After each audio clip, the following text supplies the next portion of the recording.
हम पूरी जिंदगी एक ऐसी चीज की खोज में लगा देते हैं जो बिल्कुल पास होते हुए भी हमारी पहुंच से बाहर रहती है। कुछ लोग उसे ईगो कहते हैं और कुछ आत्मा। आज का विज्ञान अब हमारे ख्यालों, हमारी यादों और हमारे सपनों में ताक झांक करने लगा है और एक बहुत ही उलझा हुआ सवाल पूछने लगा है कि वो क्या चीज है जो हमें वो बनाती है जो हम हैं। स्पेस, समय और खुद जिंदगी। ब्रह्मांड के ये रहस्य हम जानेंगे through the worm hole.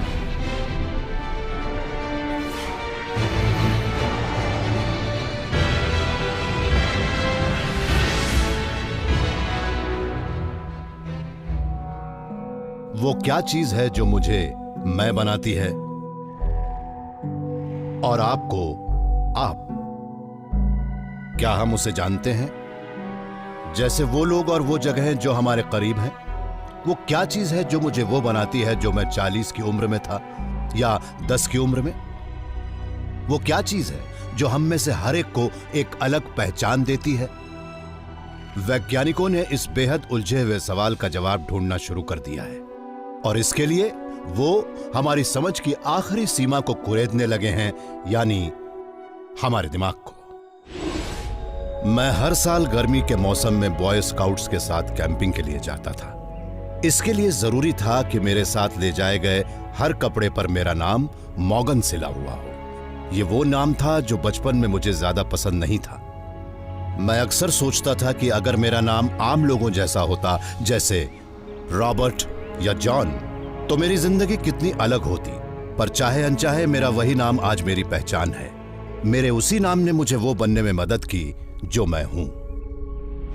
Happy birthday! देखो, चल रहा है।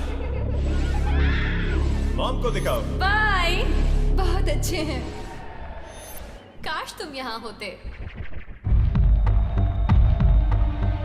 एलिसन कोपनिक ये जानने की कोशिश कर रही हैं कि हम खुद को पहली बार कब और कैसे पहचानने लगते हैं। वो बर्कले की यूनिवर्सिटी ऑफ कैलिफोर्निया में एक चाइल्ड साइकोलॉजिस्ट है। खुद को पहचानने की प्रोसेस ये जानने की प्रोसेस है कि हम कौन हैं। पूरी जिंदगी चलती रहती है, पर उसके कुछ सबसे महत्वपूर्ण हिस्से वो बातें और वो चीजें हैं जो हम बहुत ही छोटी उम्र में सीखते हैं। अडल्ट्स के लिए अपनी पहचान को ऐसे ही स्वीकार कर लेना आसान है। हम मान लेते हैं कि इस वक्त हम वही हैं जो 1 मिनट पहले थे। पर एलिसन ने खोज निकाला है कि छोटे बच्चों के लिए उनकी पहचान इतनी ठोस नहीं होती। वो अपना ज्यादातर वक्त ये समझने की कोशिश में लगा देते हैं कि वो कौन है। तो जब बच्चे अपनी रोजमर्रा की हरकतें कर रहे होते हैं, जैसे खेलना, चीजों को समझने की कोशिश या प्रिटेंड करना, तो वो सिर्फ वही नहीं करते बल्कि एक important existential philosophical research programme का हिस्सा होते हैं कि इंसान खुद को कैसे पहचानता है। इस प्रोग्राम के पहले माइलस्टोन्स में से एक को मिरर स्टेज कहते हैं। ये तब शुरू होती है जब बच्चा पहली बार अपने रिफ्लेक्शन यानी अपनी छवि को पहचानने लगता है। आईने में आप सिर्फ एक शरीर और चेहरा नहीं देखते जो आपको मोह लेता हो, बल्कि इसमें आपको अपनी किनेस्थेटिक यानी कि अंदरूनी भावनाएं भी दिखाई देती हैं। ये जानने के लिए कि इन नन्हे मुन्नों में से कौन अपने रिफ्लेक्शन को पहचानता है, एलिसन बहुत ही चतुराई से काम लेती है। वो उन बच्चों की नाक पर नीली स्याही लगाकर उन्हें आईने में देखने को कहती है। वो रहा वो लड़का वहाँ आईने में, कौन है वो? चलो पहचानो उसे। 15 महीने का जॉन अपनी ओर घूरते उस नीली नाक वाले बच्चे को देखकर परेशान नहीं होता, क्योंकि वो नहीं जानता कि आईने में दिखाई देने वाला बच्चा वो खुद है। वो आईने वाले बच्चे की नाक पर लगे दाग में तो दिलचस्पी लेते हैं, पर ये नहीं समझ पाते कि असल में वो दाग खुद उसकी नाक पर लगा है। पर जब एलिसन ने वही टेस्ट कैरन पे किया जो जॉन से सिर्फ कुछ ही महीने बड़ी है, तो उसका रिएक्शन बिल्कुल अलग था। अरे देखो उसे, पहचाना? हाँ, अरे ये क्या है? अब तक वो बच्चे समझने लगते हैं कि ओ हाँ, आईने में दिखाई देने वाला बच्चा मैं ही तो हूँ। ये सेल्फ डिस्कवरी के लंबे सफर का पहला बड़ा कदम है, पर एलिसन के काम ने दिखा दिया है कि जिन पर वो ये टेस्ट कर रही है उन पर उन्हें काफी फिलोसॉफिकल रिसर्च करनी बाकी है। ये है 3 साल की जिनीवा।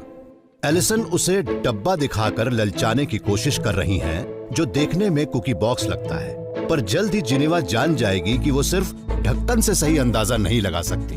तुम्हें क्या लगता है इस डिब्बे में क्या है? इसमें क्या होना चाहिए? Chocolate cookie.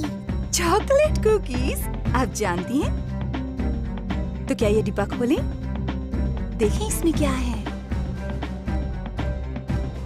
मार्कर्स। इसमें तो मार्कर्स हैं। ओह, मेरे लिए। जब मैंने आपको पहले ये डिब्बा दिखाया जो इस तरह से बंद था, तो आपने क्या सोचा इसके अंदर क्या है? मार्कर्स। मार्कर्स। जिनेवा ये बात स्वीकार नहीं कर पा रही कि उस डिब्बे से, जिसे पहले वो चॉकलेट कुकीज से भरा हुआ समझती थी, उसमें से मार्कर्स निकले। ये पता होना कि आपकी सोच बदल जाने से भी आप इंसान वही रहते हैं, इस बात की समझ हमें पैदाइश से नहीं रहती, पर हमें ये सीखनी पड़ती है। एलिसन कुकी बॉक्स वाला ये टेस्ट 4 साल के जिम पर भी आजमाती हैं। एक बात बताइए तो, क्या? जब आपने पहले ये डिब्बा देखा तो आपको क्या लगा कि इस डिब्बे के अंदर क्या है? चॉकलेट चिप्स वाली कुकीज। आहा, और इसमें से क्या निकला? मार्कर्स। हाँ, शाबाश। ये स्वीकार कर पाना हमारी आइडेंटिटी का एक अहम हिस्सा है कि जब हम 16 साल के थे तो हमारी सोच आज की सोच से अलग थी, और ये भी स्वीकार करना कि वो मेरी ही सोच थी। बच्चों को जब लगने लगता है कि सोच बदलने से उनकी आइडेंटिटीज नहीं बदलती, तो वो उन चीजों को भूलना बंद कर देते हैं जिन पर अब विश्वास नहीं करते, और फिर पहली बार इंसानी याददाश्त की हैरत अंगेज ताकत से उनका सामना होता है। मैं इसी हॉल में एक क्वायर में गाया करती थी।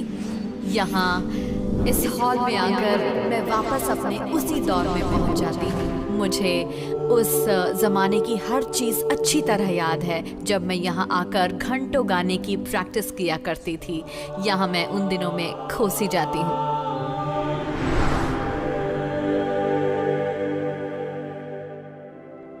Neuroscientist Donna Addis University of Auckland की मेमोरी लैब की हेड है, जहां वो ये खोज करती हैं कि हमारी यादें हमें किस तरह शेप करती हैं। इसके लिए वो हमारे दिमाग से एक हॉर्सशू जैसे हिस्से में ताक झांक करती हैं, जिसे हिप्पोकैम्पस कहते हैं। पिछले 50 सालों से वैज्ञानिक जानते हैं कि हिप्पोकैम्पस हमारी यादों को स्टोर करने के लिए बहुत ही महत्वपूर्ण है। दरअसल इस खोज का श्रेय एक ऐसे व्यक्ति को जाता है जिसे हम पेशेंट एचएम के नाम से जानते हैं। वो सीवियर एपिलेप्सी का शिकार था और जिसे 1953 में एक नया और अनोखा ट्रीटमेंट दिया गया था। उसका हिप्पोकैम्पस और इनर टेम्पोरल लोब्स का एक हिस्सा काट कर निकाल दिया गया था। सर्जरी के बाद एचएम को दोबारा कभी भी एपिलेप्सी का दौरा नहीं पड़ा, पर वो नई यादों को फॉर्म करने की अपनी काबिलियत को पूरी तरह खो चुके थे। उन्होंने कहा था कि हर दिन एक सपने से जागने जैसा होता है। वो अपनी आइडेंटिटी खो चुके थे। उनकी ये समझ कि वो कौन है 27 साल की उम्र पर आकर रुक गई थी। दिन दशकों में बदलते गए, पर अब वो आईने में दिखाई देते अपने रिफ्लेक्शन को भी नहीं पहचान पाते थे। इस बात का कितना हिस्सा कि हम कौन हैं हमारी उन यादों पर निर्भर है जो हर रोज हम में समाती जाती है। ट्रेडिशनली मेमोरी रिसर्च बीते हुए समय पर फोकस करती है, पर पिछले कुछ सालों से मुझ जैसे रिसर्चर्स भविष्य की कल्पना करने की काबिलियत पर ध्यान दे रहे हैं और इस बात पर भी कि याददाश्त का उसमें क्या योगदान हो सकता है। डोना और उनकी टीम एक एक्सपेरिमेंट द्वारा ये जानने की कोशिश में है कि हिप्पोकैम्पस और हमारी यादें किस तरह से ये अंदाजा लगाने में मदद करती हैं कि भविष्य में हम कैसे होंगे। इसके लिए हम अपने सब्जेक्ट्स को लैब में बुलाते हैं और उनसे अपनी करीब 100 यादें बताने को कहते हैं। मुझे याद है मैं अपने कजिन से मिलने जर्मनी गया था। हम एक बीच पर घूम रहे थे जिसके अंत में एक गुफा थी। मैंने अपनी नानी को क्रिसमस पर एक सीशेल दिया था। अपनी हर याद में वो एक व्यक्ति, एक जगह और एक चीज को आइडेंटिफाई करते हैं जो महत्वपूर्ण हो। डोना एक हफ्ते बाद अपने सब्जेक्ट्स को वापस बुलाती हैं। उन्हें एक एफएमआरआई मशीन में भेजती हैं और उनकी पुरानी यादों की डिटेल्स दिखाती हैं। पर ऐसा करते हुए वो जानबूझकर उनमें कुछ बदलाव कर देती हैं, जैसे एक याद के साथ दूसरी याद की जगह को जोड़ देना और एक दूसरी याद के व्यक्ति को एक तीसरी याद में ले आना। फिर वो उन्हें उन गड़बड़ाई हुई यादों से एक कहानी बनाने को कहती हैं और साथ ही उन घटनाओं की कल्पना करने को भी जो घटी तो नहीं पर घट सकती थी। हम उनसे हर उस व्यक्ति, जगह और चीज के बारे में पूछते हैं जो वो अब देख रहे हैं और एक ऐसी घटना की कल्पना करने को कहते हैं जो उनके साथ अगले 5 सालों में घट सकती है। और जब उनके सब्जेक्ट्स अपने भविष्य की कल्पना कर रहे होते हैं, डॉना उनके दिमाग के रिस्पॉन्सेस को मेजर करती हैं। वो देख रही हैं कि उनके दिमाग के हिपोकैम्पस नामक हिस्से में, जहां पुरानी यादें स्टोर की जाती हैं, जबरदस्त एक्टिविटी चल रही है। हिपोकैम्पस न सिर्फ पुरानी बातें याद करने के काम आता है, बल्कि भविष्य की इन सिमुलेशंस की रचना भी करता है। याददाश्त न सिर्फ बीते हुए समय के लिए महत्वपूर्ण है, वो भविष्य की हमारी पहचान के लिए भी उतनी ही जरूरी है।